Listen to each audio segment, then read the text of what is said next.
You are closer to a major shift than you realize. Not eventually.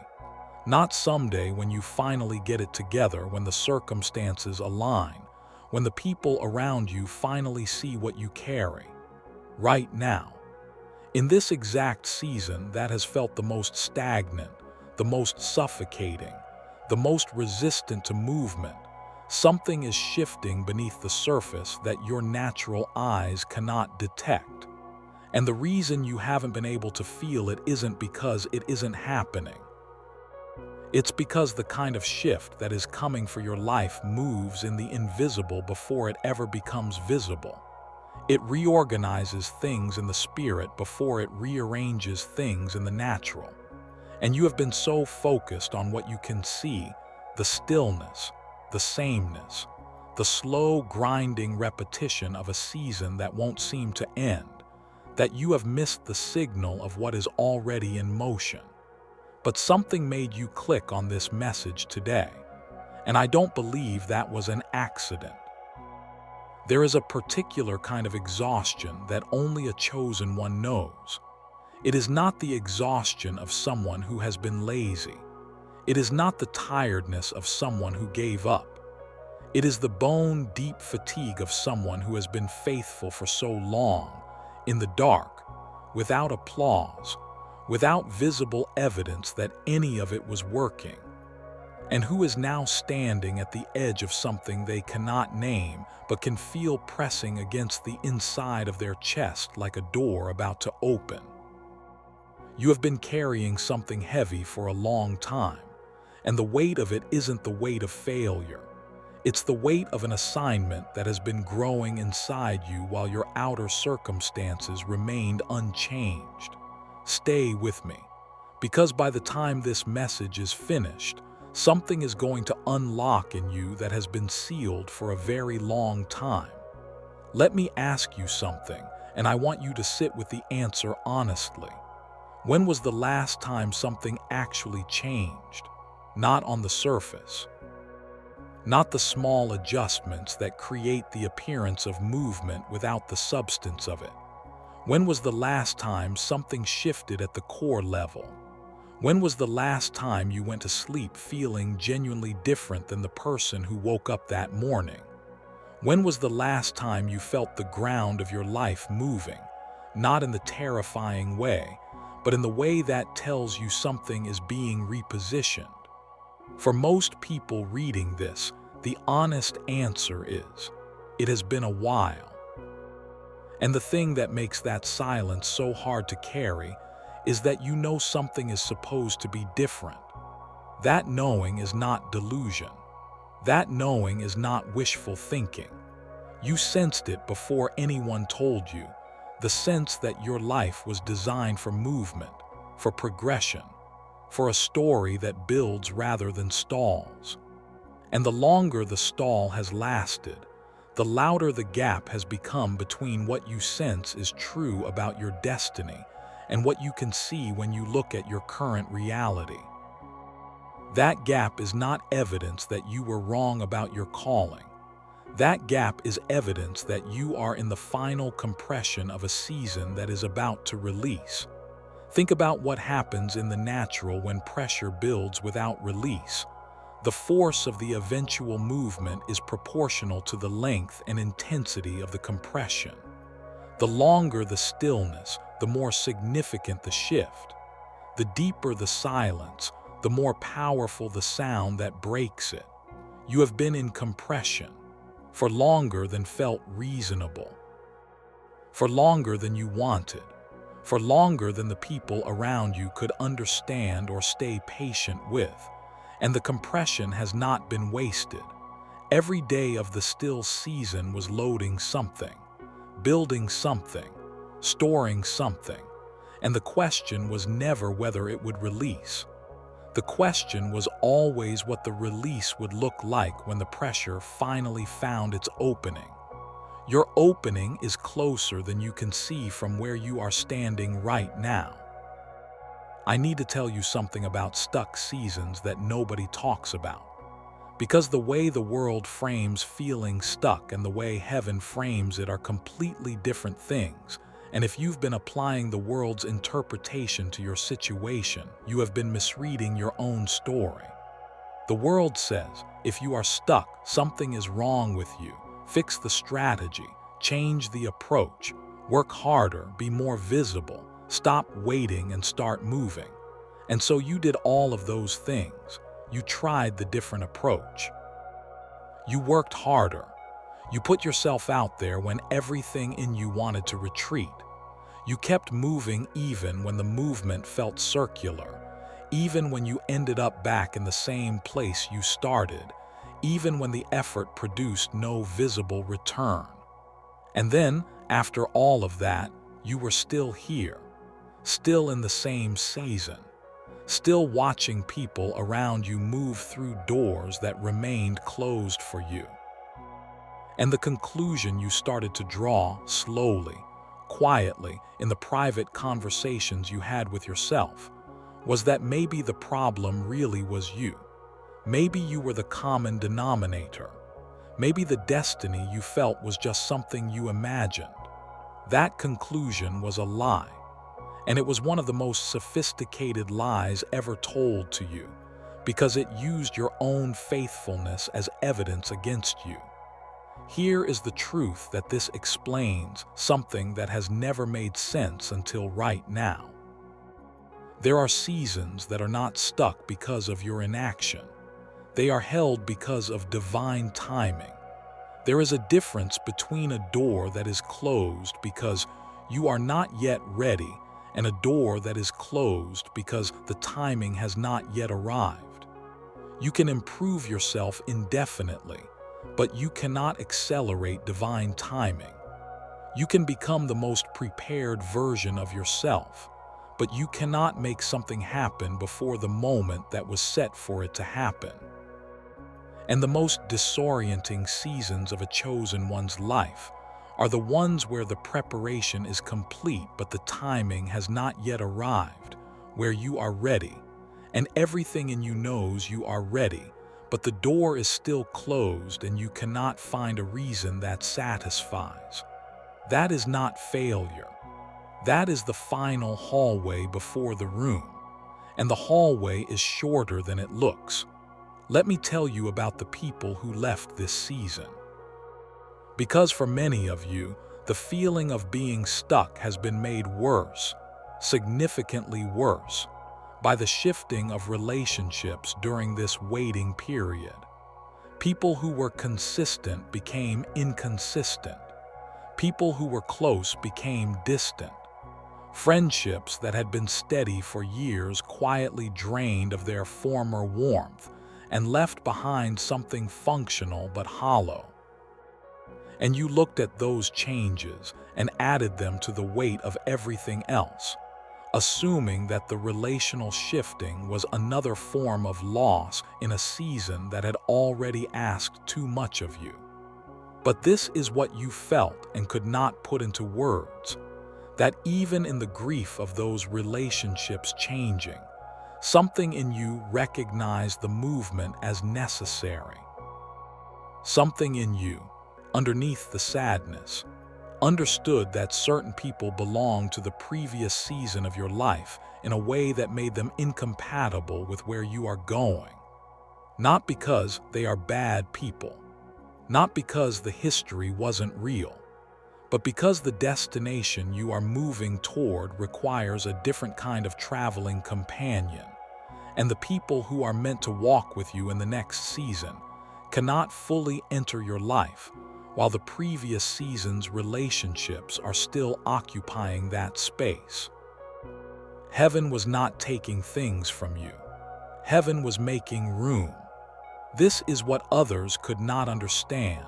The people who watched you navigate those losses and told you to fight harder for those connections, to be more flexible, to lower your standards, to compromise your direction in order to preserve relationships that were already completing their purpose.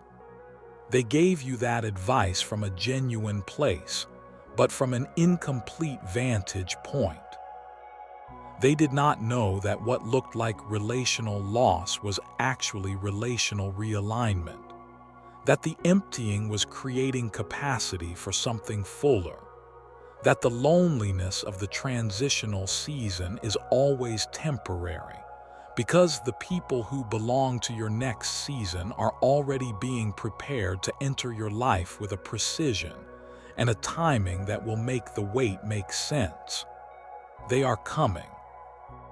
The connections that are meant for where you are going, the ones who carry the same frequency, who understand without being explained to, who see in you what the previous people could not quite see, they are being positioned.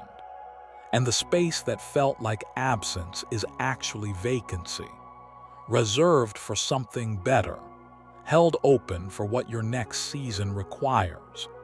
Here is the revelation that is going to completely reframe the way you have been seeing this season. The one that will make you look back at the last year or 2 years or however long this still season has lasted and see it with entirely different eyes. Your stuck season was not happening to you. It was happening for you. And more specifically, it was happening inside of you. Think about what actually changed during the time when nothing appeared to change. Think honestly, not about what you accomplished in the external world, not about the visible metrics of progress, but about who you became. Think about the things you learned about yourself in the quiet, the limits you discovered and then exceeded, the fears that you faced without an audience, alone, where no one could give you credit for the courage it took. Think about the convictions that deepened, the values that became non-negotiable, the clarity that emerged slowly about what you actually want and what you are actually willing to tolerate and what kind of life is truly worth building. That is not nothing. That is everything. Because here is the truth that most people never discover, because most people never stay in the still long enough to find it. Character is not built in movement. Character is built in stillness. Wisdom is not gained in visibility.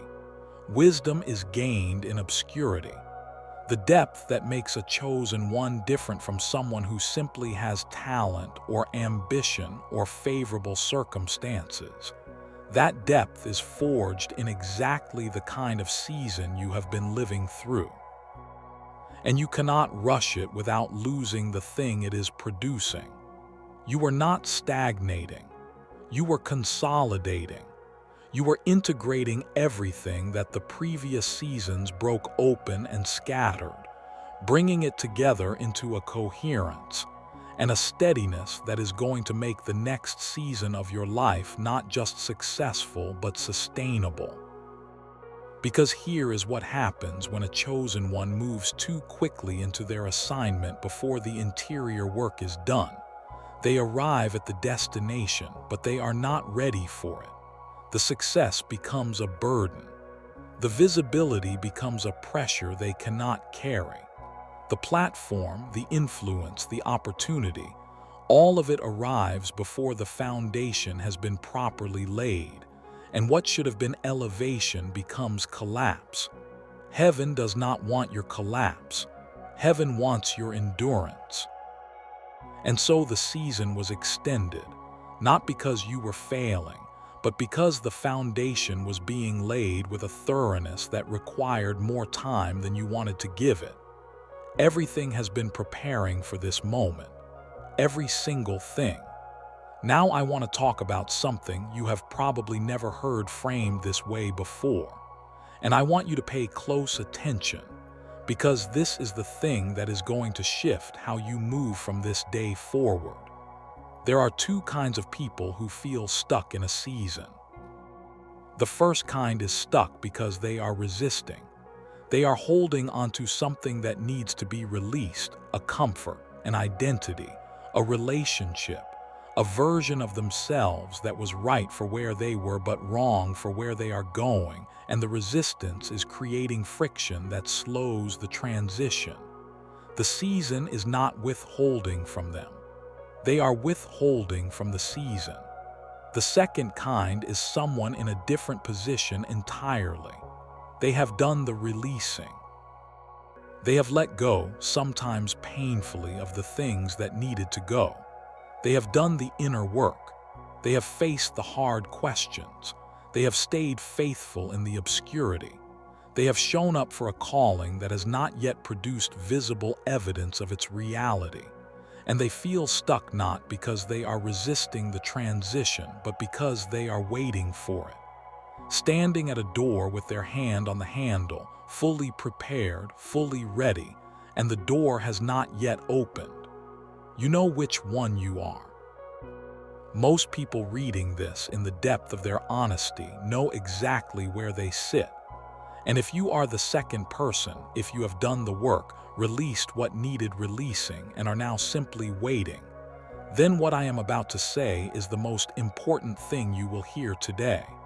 The waiting is almost over, not because you have reached some measurable threshold of readiness, not because you have finally earned it, but because divine timing is not a reward system.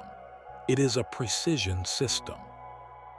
And the precision of your timing was set before your suffering began, before your preparation started, before you understood any of this. The moment for your season to change was established with the same intentionality that established your calling in the first place. And that moment is not a moving target.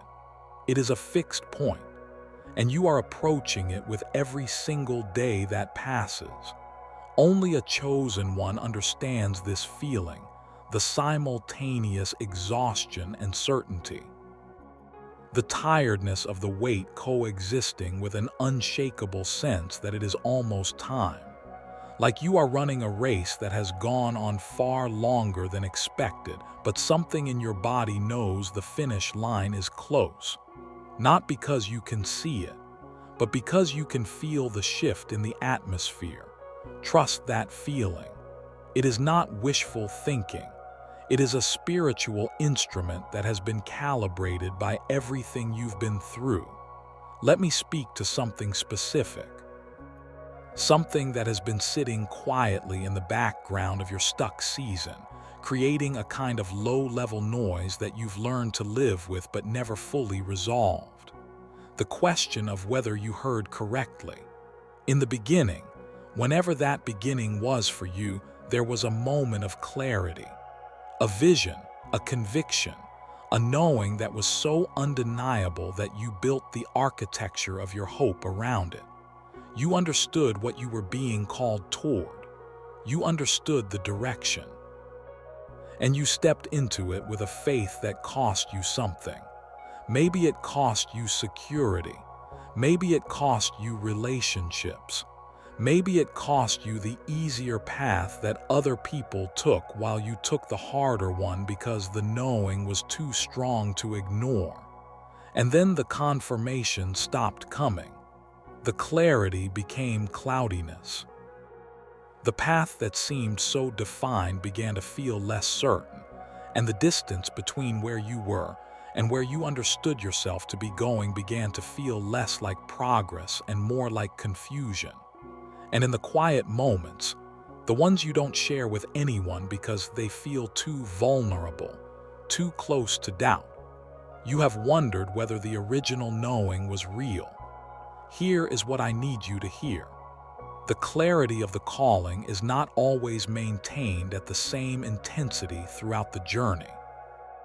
In fact, one of the most consistent patterns in the lives of chosen ones is that the initial clarity is given in full, and then the journey is walked in faith, meaning without the continuous experience of that initial clarity, without the comfort of ongoing confirmation, without the reassurance of visible progress markers. The initial knowing was not meant to be a permanent emotional experience. It was meant to be a fixed reference point that you return to when the journey gets disorienting. It was not a feeling to be sustained. It was a truth to be remembered. And the fact that the feeling has faded does not mean the truth has changed. What was written over your life has not been revised. The confusion of the middle of the journey is not evidence that the destination is wrong. It is evidence that you are in the middle, which means you are not at the beginning and you are not at the end. And the middle is always the most disorienting place to navigate. But disorientation is not the same as being lost. You can feel disoriented and still be exactly where you are supposed to be. You are exactly where you are supposed to be. There is a heaviness that comes with the end of a long season that most people mistake for depression or spiritual dryness or even the beginning of giving up. But it is none of those things. It is something far more specific. It is the weight of transition. Think about what happens in the natural when a season is changing. There is a period of threshold, whether days that can't decide what they are, that carry the cold of what is ending and the warmth of what is coming simultaneously. The ground is neither frozen nor fully alive. The landscape looks from a distance like nothing is happening.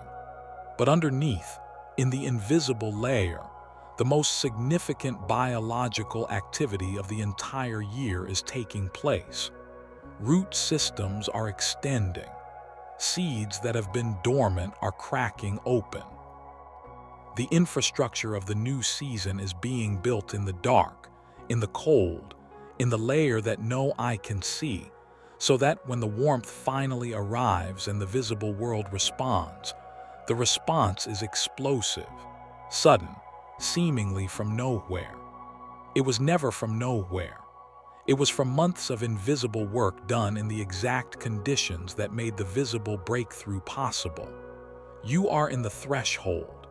You are in the between seasons, whether that feels ambiguous and unresolved and slightly disorienting.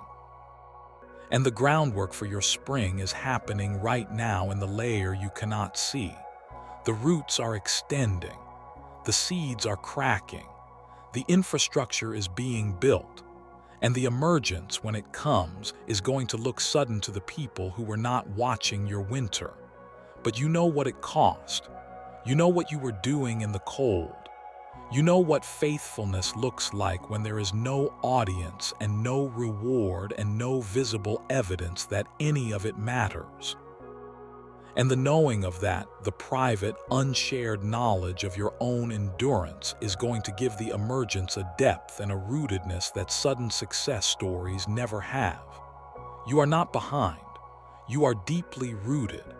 And deeply rooted things, when they finally come up, cannot easily be torn back down. I want to tell you something about this moment, this specific, unrepeatable, particular moment in your journey. Heaven has been waiting for you to arrive here, not at a destination, not at a level of accomplishment. Here, at this exact intersection of preparation and exhaustion, of faith and doubt, of readiness and uncertainty. Because this intersection is where the most significant transitions happen in a chosen one's life. Not when everything is aligned and the conditions are perfect and you feel strong and certain and fully equipped. Those moments are rare, and they are rarely when heaven moves most dramatically. Heaven moves most dramatically when a chosen one has been emptied of every human resource and every self-generated strategy and every alternative plan. When the only thing left is the original calling and the faith that was present at the very beginning, stripped of everything that accumulated around it. You are stripped right now. And that is not a crisis. That is the most qualified position you have ever been in. Because what moves into a life that has been fully emptied is not what you could have produced with your own effort. What moves into a life that has been fully emptied is what can only come from outside of it. The provision that is disproportionate to your own resources. The opportunity that has no logical explanation for why it came to you. The connection that arrives with a precision that could not have been engineered. The breakthrough that makes every person who watched your winter shake their head in wonder because they saw nothing in the natural that predicted it. That is what is coming. That is the new season. And it is not something you will manufacture. You will receive it. You will steward it. You will carry it with the depth and the steadiness and the character that this long preparation has built into you. But you will not produce it. It will come to you with the fingerprint of something that is not entirely human on it. And when it arrives, you will know. You will know in the same way you knew at the beginning, with that particular quality of knowing that is beyond analysis and beyond explanation, and beyond the ability of doubt to fully dislodge. Everything has been preparing for this moment. Not some of it, not most of it, everything. Let me speak to the doubt one more time before we reach the end of this message, because I know it is still there. Even now, even as something in you is resonating with everything you've heard, even as the recognition is building, the validation landing, the something you always sense being named, the doubt is still present. Quiet, perhaps, smaller than it was an hour ago, but present. The doubt is not your enemy, it is your humanity. And a chosen one who has never doubted has never been tested deeply enough to know the difference between a faith that was inherited and a faith that was chosen. The faith that survives doubt is a different substance than the faith that was never challenged. And what you carry right now, the faith that has been filtered through every disappointment and every unanswered prayer and every closed door and every season of silence, is not weakened by the doubt it has survived. It is hardened by it. It is more durable, more genuine, more resistant to collapse than any faith that was formed in easy conditions. You felt this but could never put it into words, that the doubt itself was part of the process, that the darkness it created was not an absence of light, but a context in which a deeper kind of light could become visible. That the questioning, as painful as it was not a sign of spiritual failure, but of spiritual seriousness, of a person who was engaging with their faith at a level that demanded more than comfort and platitude and easy answers. The doubt did not disqualify you, it refined you. And what has been refined is ready to be released. So let me tell you where you are going, because this is what you have needed to hear, and this is the word that was held for this specific moment in your specific journey. A completely new season is beginning, not a continuation of what has been, modified slightly to feel better. Not the same story with a slightly more comfortable setting. A genuinely new season, the kind that requires a new vocabulary to describe it, because the old vocabulary was formed in the previous season and does not have words for what is coming. The kind of new that requires you to release the plan you made based on what was, and open your hands to receive the thing that is arriving that you could not have planned for. The new season is going to bring people who see you fully. Not the partial seeing of the previous season, where you learned to curate which parts of yourself were safe to show. Fully. The depth, the complexity, the unconventional thinking, the things about you that never quite fit anywhere. All of it is going to find its audience, its community, its context. The isolation that defined the previous season is a feature of the old, not a forecast of the new. The new season is going to bring alignment that you have not felt before. Not the forced alignment of trying to make something work that wasn't quite right for you. Natural alignment.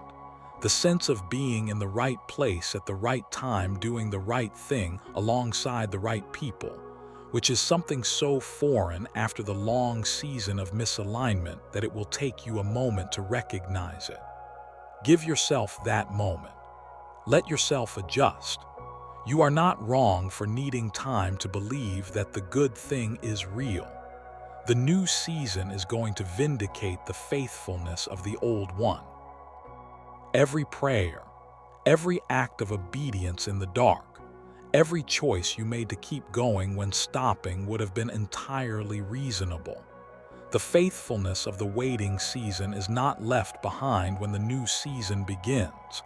It is carried forward as the foundation upon which the new season stands. And because the foundation is deep, because it was laid in the difficult conditions that build strong foundations, what is built on top of it is going to last. You are closer than you realize. I need you to hear that not as a cliché, but as a precise spiritual statement. The distance between where you are standing right now and the beginning of your new season is shorter than any measurement you currently have access to. The shift that you have been waiting for is not years away. It is not waiting for you to become a fundamentally different person. It is not contingent on a set of conditions that you have not yet been able to meet. It is already in motion. It began in the unseen before you heard this message. And what is moving in the unseen always, inevitably, reaches the visible.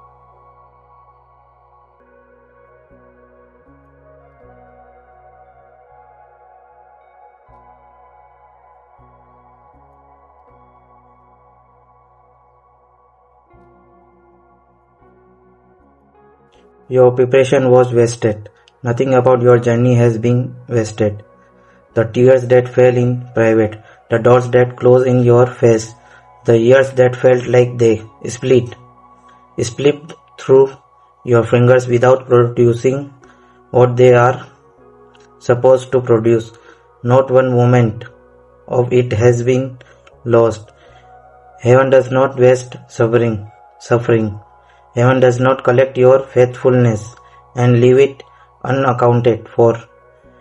Every single thing that cost you something has been converted through a precision that exceeds human engineering into the currency of your next season.